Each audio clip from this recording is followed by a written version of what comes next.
जय जगन्नाथ हैप्पी पखाला दिवस to all. आज पखाला दिवस चलतु मुझे कौन कौन बनई देखेबी। फास्ट नहीं मुझे पखाला भात ता सहित अल्प टिके अदा छेचा गोटे लेंबू आ मुझे छुंक बनई छुंकरे सोरिष सुखिला लंका और भृसंग पत्र तापर ये भाजवा आम बैगण गोटे बैगण को एमती गोल गोल कर काटी नहीं से पकई हल्दी गुंड लंका गुंड और स्वाद अनुसार लुण आपको भलसे गोले नवा कड़े तेल देकी एबे आम बैगण को भलरे भाजी नवा दी साइड रे एमती पकईदेवे। एबे देखंतु मो बैगण भजा रेडी। एबे चलंतु बनेबा बड़ी चूरा जोटा पखाळार मेन आइटम।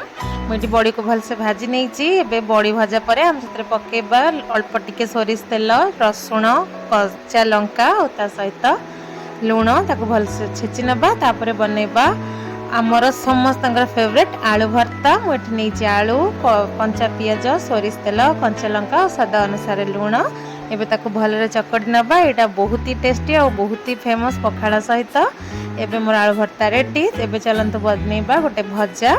मुझे छुई आलूर भजा नहीं फास्ट नबा तेल अल्प टिके फुटण ता सहित सुखिला लंका पियाज पियाज भाजी पर पकईदबा सजना छुई आलू एबे आम पकई नबा से स्वाद अनुसार लुण ता सहित हल्दी गुंड एबे आम भलसे भजा को गोलेबा और ताको भाजवा को छाड़बा।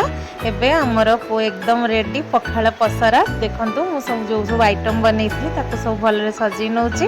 मु तो चलली मोर पखाला दिवस को एंजॉय करिया पई। आपण माने पखाला दिवस को केमती एंजॉय कले मते निश्चय कमेंट करके जणेबे।